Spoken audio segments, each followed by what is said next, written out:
बंधुवर नमस्कार। आज मैं आपके सामने उसने कहा था कहानी लेकर आई हूँ, जिसके लेखक पंडित चंद्रधर शर्मा गोलेरिया।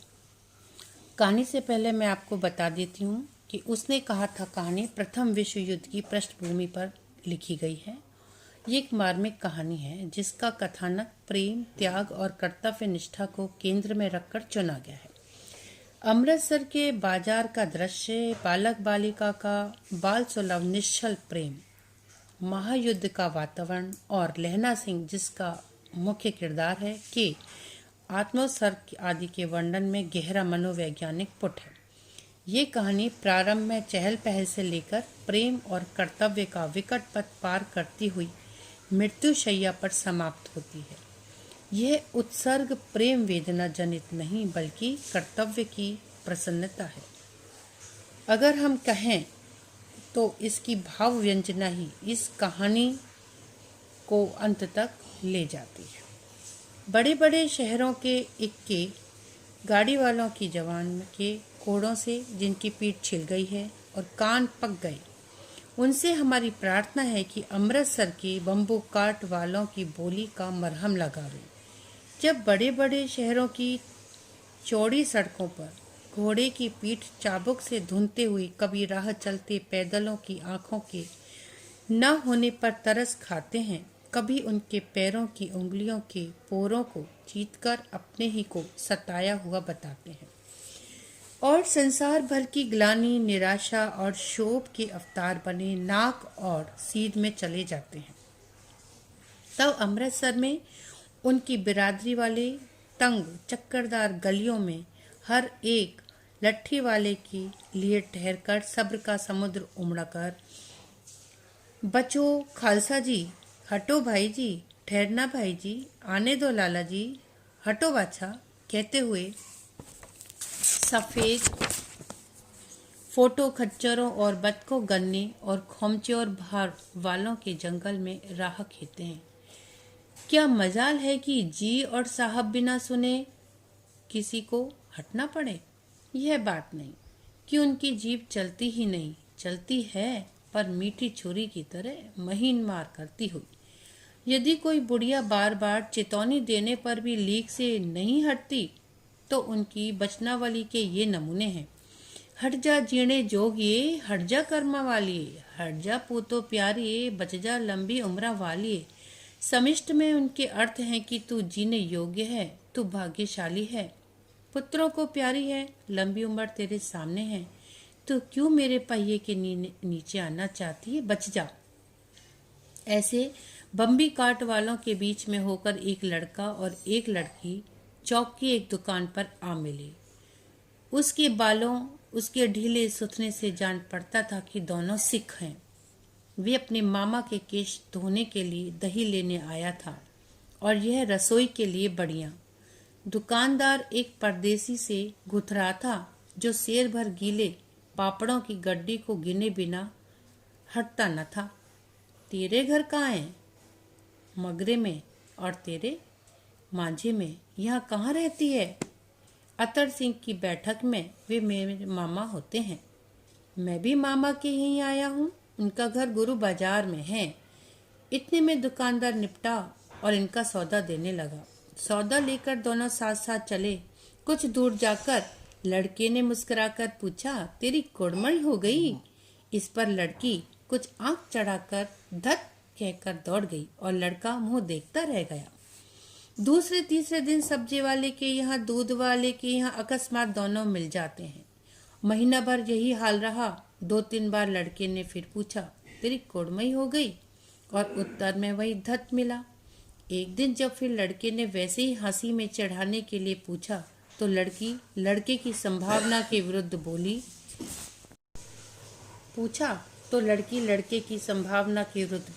हाँ, हो गई।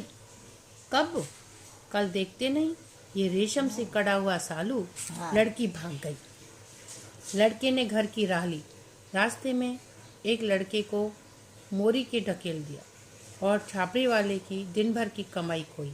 एक कुत्ते को पत्थर मारा और एक गोभी वाले के ठेले में दूध उड़ेल दिया। सामने नहाकर आती हुई किसी वैष्णवी से टकराकर अंधे की उपाधि पाई, तब कहीं घर पहुंचा। राम राम, यह भी कोई लड़ाई है। दिन रात खंदकों में बैठे हड्डियां अकड़ गई हैं। लुधियाने से 10 गुना जाड़ा और मे और बर्फ ऊपर से पिंडलियों तक कीचड़ में धंसे हुए हैं। जमीन कहीं दिखती नहीं।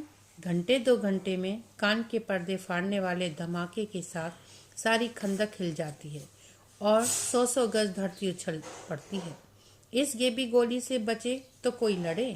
नगर कोट का जलजला सुना था। यहाँ दिन में 25 जलजले होते हैं। जो कहीं खंदक से बाहर साफा या कोहनी निकल गई तो चटाक से गोली लगती है ना। मालूम, बेईमानी मिट्टी में लेटे हुए हैं या घास की पत्तियों में छिपे रहते हैं। लहना सिंह और 3 दिन हैं। 4 तो खंदक में बिता ही दिए।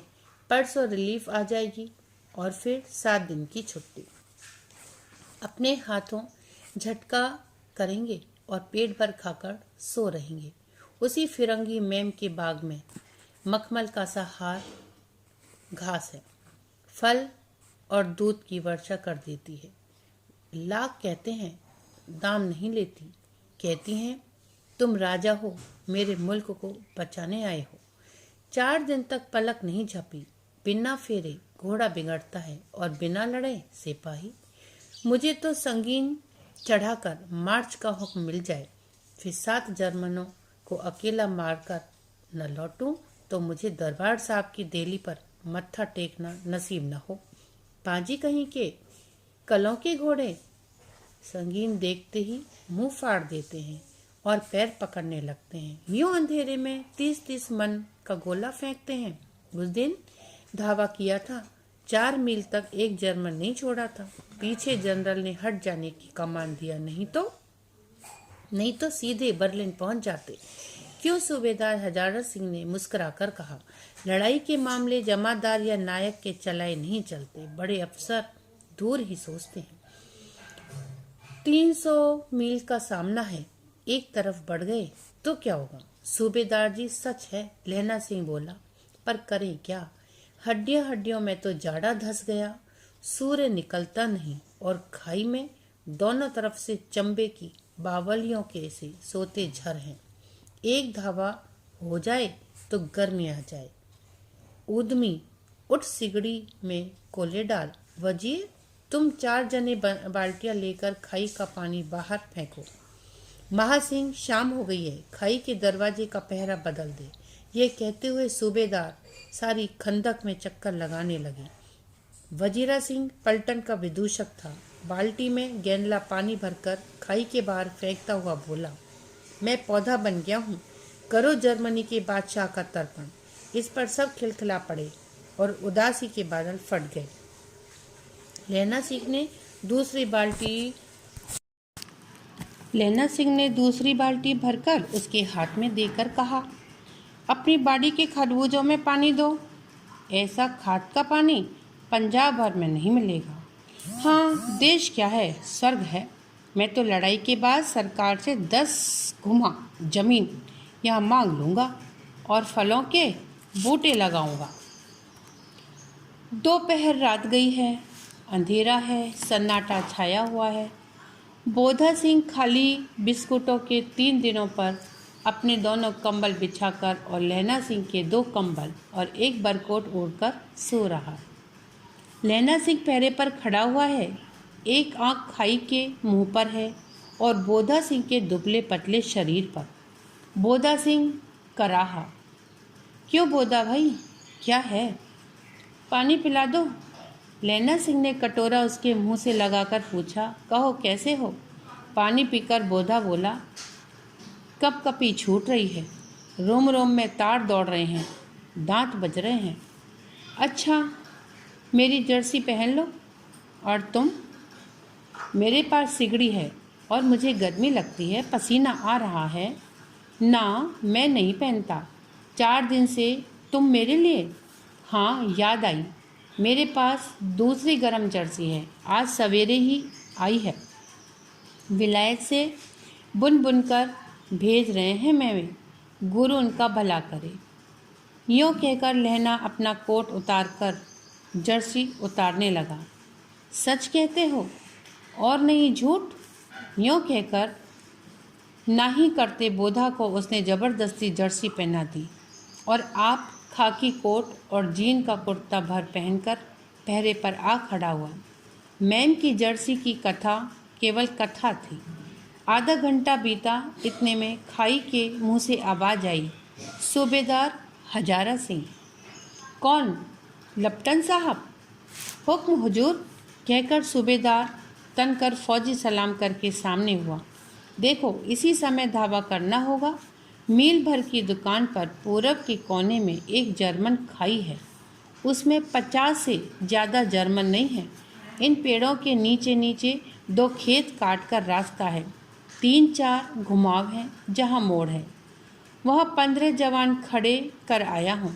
तुम यहाँ 10 आदमी छोड़कर सबको साथ ले उनसे जा मिलो। खंदक छीनकर वहीं, जब तक दूसरा हुक्म ना मिले डटे रहो। हम यहाँ रहेंगे, जो हुक्म।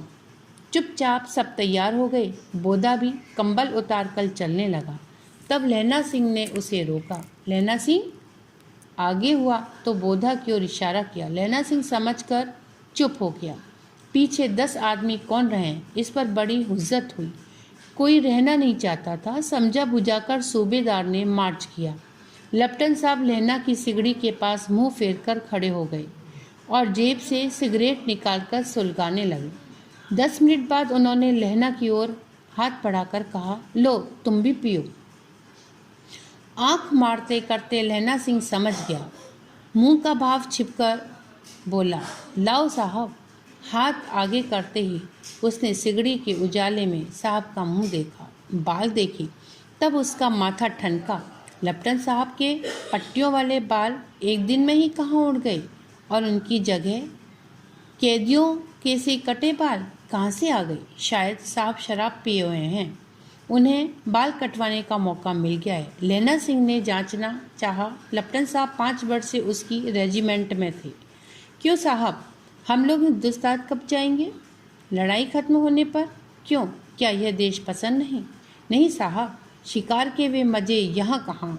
याद है, 5 साल नकली लड़ाई के पीछे हम 5 जगाधारी जिले में शिकार करने गए थे। हाँ हाँ, कहीं जब आप खोते पर सवार थे और आपका खानसामा अब्दुल्ला रास्ते के एक मंदिर में जल चढ़ाने को रह गया था। बेशक पाजी कहीं का।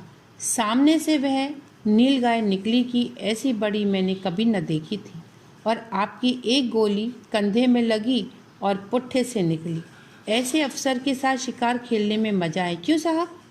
शिमले से तैयार होकर उस नीलगाय का सिर आ गया था ना? आपने कहा था कि रेजिमेंट की मैस में लगाएंगे। हाँ, पर मैंने ये विलायत भेज दिया। ऐसे बड़े बड़े सिंह 2-2 फुट के तो होंगे। हाँ, लहना सिंह 2 फुट 4 इंच के थे। तुमने सिगरेट नहीं पिया? पीता हूँ साहब, 10 स्लाइस ले आता हूँ, कहकर लहना सिंह खंदक में घुसा। अब उसे संदेह नहीं रहा था। उसने झटपट निश्चय कर लिया कि क्या करना चाहिए। अंधेरे में किसी सोने वाले से वे टकराया। कौन? वजीरा सिंह। हाँ, क्यों लेना? क्या कयामत आ गई? जरा तो आंखें लगने दी होती। होश में आओ, कयामत आई और लप्टन साहब की वर्दी पहनकर आई है। क्या? लप्टन साहब या तो मारे गए हैं या कैद हो गए। उनकी वर्दी पहनकर ये कोई जर्मन आया है। सूबेदार ने इसका मुंह नहीं देखा, मैंने देखा है और बातें की हैं।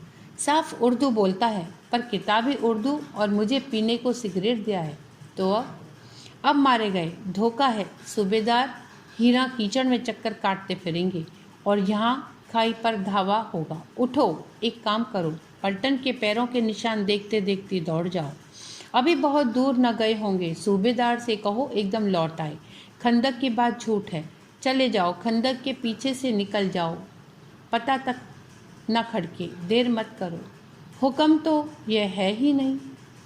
ऐसी की तैसी हुक्म की। मेरे हुक्म जमादार लहना सिंह, जो इस वक्त यहाँ सबसे बड़ा अफसर है, उसका हुक्म है। मैं लप्टन साहब की खबर लेता हूँ। पर यहाँ तो तुम 8 ही हो। 8 नहीं, 10 लाख। एक एक अकालिया सिख 1.25 लाख के बराबर होता है। चले जाओ। लौटकर खाई के मुहाने पर लहना सिंह दीवार से चिपक गया। उसने देखा कि लेफ्टिनेंट साहब ने जेब से बैल के बराबर के 3 गोले निकाले। तीनों को जगह जगह खंडक की दीवारों में घुसेड़ दिया और तीनों ने एक तार सा बांध दिया। तार के आगे सूत की एक गोती थी जिसे सिगड़ी के पास रखा। बाहर की तरफ जाकर एक दिसलाई जलाकर गुत्थी पर रखने। बिजली की तरह दोनों हाथों से उल्टी बंदूक को उठाकर लहना सिंह ने साहब की कोहनी पर तान कर दे मारा। धमाके के साथ साहब के हाथ से दिसलाई गिर पड़ी। लहना सिंह ने एक कुंदा साहब की गर्दन पर मारा और साहब आह मीन गॉड कहते हुए चित्त हो गए। लहना सिंह ने तीनों गोले बीन कर खंदक के बाहर फेंके और साहब को घसीटकर सिगड़ी के पास लिटाया। जेबें तलाशी, 3-4 लिफाफे और एक डायरी निकलकर अपनी जेब के हवाले किया। साहब की मूर्छा हटी। लहना सिंह हंसकर बोला, क्यों लेफ्टिनेंट साहब, मिजाज कैसा है? आज मैंने बहुत बातें सीखी। यह सीखा कि सिख सिगरेट पीते हैं, यह सीखा कि जगधारी के ज़िले में नीलगाय होती हैं और उनके 2 फुट 4 इंच के सींग होते हैं, यह सीखा कि मुसलमान खानसामा मंदिरों में जल चढ़ाते हैं और लेफ्टिनेंट साहब खोते पर चढ़ते हैं। पर यह तो कहो, ऐसे साफ उर्दू कहाँ से सीख आए? हमारे लेफ्टिनेंट साहब तो बिना डेम के 5 लफ्ज भी नहीं बोला करते थे। लहना ने पतलून की जेबों की तलाशी नहीं ली थी। साहब ने मानो जाड़े से बचने के लिए दोनों हाथ जेबों में डाले। लहना सिंह कहता गया, चालाक तो बड़े हो, पर मांझे का लहना इतने बरस लेफ्टिनेंट साहब के साथ रहा है, उसे चकमा देने के लिए 4 आंखें चाहिए। 3 महीने हुए एक तुर्की मौलवी मेरे गांव आया था। औरतों को बच्चे होने की ताबीज़ बांटता था और बच्चों की दवाई देता था। चौधरी के बड़ के नीचे मंजा बिठाकर हुक्का पीता था और कहता था कि जर्मनी वाले बड़े पंडित हैं, वेद पढ़ पढ़कर उसमें से विमान चलाने की विद्या जान गए। गौ को नहीं मारते, हिंदुस्तान में आ जाएंगे तो गौ हत्या बंद कर देंगे। मंडी के बनियों को बहकाया कि डाक खाने से रुपया निकाल लो, सरकार का राज्य जानलेवा है। डाकू बाबू पौलू राम भी डर गया था। मैंने मुल्ला जी की दाढ़ी मूछ दी थी और गांव से बाहर निकलकर कहा था कि जो मेरे गांव में अब पैर रखा तो। साहब की जेब में से पिस्तौल चला और लहना की जांघ में गोली लगी। इधर लहना ही हेनरी मार्टिना के 2 फायरों ने साहब की कपाल क्रिया कर दी। धड़ाम सुनकर सब दौड़े। बोधा चिल्लाया, क्या है? लहना सिंह ने उसे यह कहकर सुला दिया कि एक हड़का हुआ कुत्ता आया था, मार दिया। औरों से सब हाल कह दिया। सब बंदूकें लेकर तैयार हो जाओ। लहना ने साफ फाड़कर घाव के दोनों तरफ पट्टियां कसकर बांधी। घाव मांस में ही था। पट्टियों के कसने से लहू निकलना बंद हो गया था। इतने में 70 जर्मन चिल्लाकर खाई में घुस पड़े। सिखों की बंदूकों की बाढ़ ने पहले धावे को रोका, दूसरे को रोका, पर यहाँ थे 8। लहना सिंह तब तक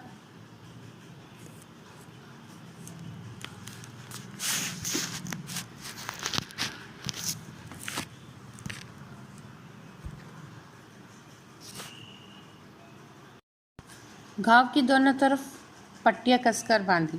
घाव मांस में ही था। पट्टियों के कसने से लहू निकलना बंद हो गया। इतने में 70 जर्मन चिल्लाकर खाई में घुस पड़े। सिखों की बंदूकों की बाढ़ ने पहले धावे को रोका, दूसरे को रोका, पर यहाँ थे 8। लहना सिंह तक तक कर मार रहा था। वह खड़ा था और लेटा हुआ था। वे 70 अपने मुर्दा भाइयों के शरीर पर चढ़कर जर्मन आगे घुस आते। थोड़े मिनटों में भी अचानक आवाज आई, वाह गुरु जी दिफा, वाह गुरु जी दा खालसा, और धड़ाधड़ बंदूकों के फायर जर्मनों की पीठ पर पड़ने लगे। ऐन मौके पर जर्मन 2 चक्की के पाटों के बीच में आ गए। पीछे से सूबेदार हजारा सिंह के जवान आग बरसाते थे और सामने लहना सिंह के साथियों के संगीन चल रहे थे। पास आने पर पीछे वालों ने भी संगीन पिरोना शुरू कर दिया था।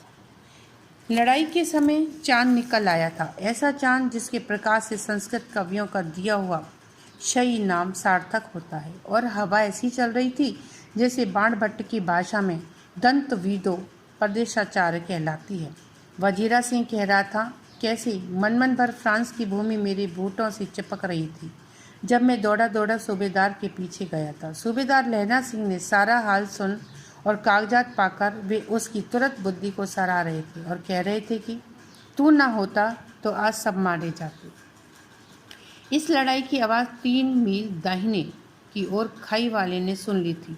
उन्होंने पीछे टेलीफोन कर दिया था। वहाँ से झटपट 2 डॉक्टर और 2 बीमार ढोने की गाड़ियाँ चली, जो कोई 1.5 घंटे के अंदर अंदर आ पहुँची।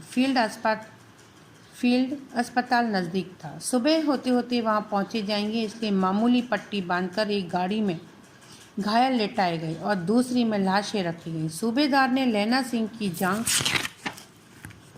में पट्टी बंधवानी चाहिए, पर उसने यह कहकर टाल दिया कि थोड़ा घाव है, सवेरे देखा जाएगा। बोदा सिंह ज्वर में बर्रा रहा था। वह गाड़ी में लिटाया गया। लैना को छोड़कर सूबेदार जाते नहीं थे। यह देख लैना ने कहा, तुम्हें बोदा की कसम है और सूबेदारनी जी की सौगंध है, जो इस गाड़ी में न चले जाओ। और तुम मेरे लिए यहाँ पहुँचकर गाड़ी भेज देना, और जनमन मुर्दों के लिए भी तो गाड़ियाँ आती होंगी। मेरा हाल बुरा नहीं है, देखते नहीं मैं खड़ा हूँ, वजीरा सिंह मेरे पास तो है ही। अच्छा, पर बोदा गाड़ी पर लेट गया। भला आप भी चढ़ जाओ। सुनिए तो सूबेदारनी, हीरो को चिट्ठी लिखो तो मेरा मत्था टेक लिख देना, और जब घर जाओ तो कह देना कि मुझसे जो उसने कहा था वह मैंने कर दिया। गाड़ियाँ चल पड़ी थी। सूबेदार ने चढ़ते चढ़ते लैना का हाथ पकड़कर कहा, तेने मेरे और बोदा के प्राण बचाए हैं। लिखना कैसा, साथ ही घर चलेंगे। अपनी सूबेदारनी को तो कह देना उसने कहा था। अब आप गाड़ी पर चढ़ जाओ, मैंने जो कहा वह लिख देना और कह भी देना। गाड़ी के जाते लहना लेट गया। वजीरा पानी पिला दे और मेरा कमरबंद खोल दे, तर हो रहा है। मृत्यु के कुछ समय पहले स्मृति बहुत साफ हो जाती है। जन्म भर की घटनाएं एक एक करके सामने आती हैं। सारे दृश्यों के रंग साफ होते हैं। समय की धुंध बिल्कुल उन पर से हट जाती है। लैना सिंह 12 वर्ष का है। अमृतसर में मामा के यहाँ आया हुआ है। दही वाले के यहाँ, सब्जी वाले के यहाँ, हर कहीं उसे एक 8 वर्ष की लड़की मिल जाती। जब वह पूछता तेरी कुड़मई हो गई, तब धत कहकर वह भाग जाती। एक दिन उसने वैसे ही पूछा तो उसने कहा, हाँ कल हो गई। देखते नहीं, यह रेशम के फूलों वाला सालू। सुनते ही लैना सिंह को दुख हुआ, क्रोध हुआ। क्यों हुआ? वजीरा सिंह पानी पिला दे। 25 वर्ष बीत गए। अब लैना सिंह नंबर 77 राइफल्स में जमादार हो गया है। उस 8 वर्ष की कन्या का ध्यान ही न रहा। न मालूम वह कभी मिली थी या नहीं। 7 दिन की छुट्टी लेकर जमीन के मुकदमे की पैरवी करने वह अपने घर आया। वहाँ रेजिमेंट के अफसर की चिट्ठी मिली कि फौज लाम पर जाती है, फौरन चले आओ। साथ ही सूबेदार हजारा सिंह की चिट्ठी मिली कि मैं और बोदा सिंह भी लाम पर जाते हैं। लौटते हुए हमारे घर होते जाना, साथ ही चलेंगे। सूबेदार का गांव रास्ते में पड़ता था और सूबेदार उसे बहुत चाहता था। लैना सिंह सूबेदार के यहाँ पहुँचा। जब चलने लगे तब सूबेदार बेड़े में से निकल कर आया। बोला, लहना, सूबेदार ने तुमको जानती है, बुलाती है, जा मिल आ। लैना सिंह भीतर पहुंचा। सूबेदारनी मुझे जानती है? कब से? रेजिमेंट के क्वार्टरों में तो कभी सूबेदार के घर के लोग रहे नहीं। दरवाजे पर जाकर मत्था टेकना कहा। असीस सुनी। लैना सिंह चुप। मुझे पहचाना नहीं? तेरी कुड़मई हो गई? धत, कल हो गई, देखते नहीं? रेशमी बूटों वाला सालू अमृतसर में। भावों की टकराहट से मूर्छा खुली, करवट बदली, पसली का घाव बह निकला। वजीरा पानी पिला दे, उसने कहा था। स्वप्न चल रहा है, सूबेदारनी कह रही है। मैंने तेरे को आते ही पहचान लिया। एक काम करती हूँ, मेरे तो भार फूट गई। सरकार ने बहादुरी का खिताब दिया है, लैलपुर में ज़मीन दी है। आज नमक हलाली का मौका आया है, पर सरकार ने हम टीमियों की एक घाघर या पलटन क्यों न बना दी, जो मैं भी सूबेदार जी के साथ चली जाती। एक बेटा है, फौज में भर्ती हुए उसे 1 ही बरस हुआ है। उसके पीछे 4 और हुए, पर एक भी नहीं जिया। सूबेदारनी रोने लगी। अब दोनों जानते हैं मेरे भाव। तुम्हें याद है, एक दिन तांगे वाले का घोड़ा दही वाले की दुकान के पास बिगड़ गया था। तुमने उस दिन मेरे प्राण बचाए थे। आप घोड़े की लातों में चले गए थे और मुझे उठाकर दुकान के तख्ते पर खड़ा कर दिया था। ऐसे ही इन दोनों को बचाना, यह मेरी भिक्षा है। तुम्हारे आगे आंचल पसारती हूँ। रोती रोती सूबेदारनी ओवरी में चली गई। लहना भी आंसू पोंछता हुआ बाहर आया। वजीरा सिंह, पानी पिला ला, उसने कहा था। लहना सिंह का सिर अपनी गोदी में रखे वजीरा सिंह बैठा है। जब मांगता है तब पानी पिला देता है। आध घंटे तक लहना चुप रहा, फिर बोला, कौन? कीरत सिंह? वजीरा ने कुछ समझकर कहा, हाँ भैया, मुझे और ऊंचा कर ले, अपने पट पर मेरे सिर रख ले।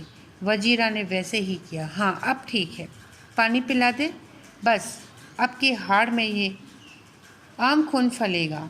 चाचा भतीजा दोनों यहीं बैठकर आम खाना। जितना बड़ा तेरा भतीजा है उतना ही ये आम है। जिस महीने उसका जन्म हुआ था उसी महीने में मैंने इसे लगवाया था। वजीरा सिंह के आंसू टप टप टपक रहे थे। कुछ दिन पीछे लोगों ने अखबारों में पढ़ा, फ्रांस और बेल्जियम 68वीं सूची मैदान में धावों से भरा। नंबर 77 सिंह राइफल्स, जमादार लहना सिंह।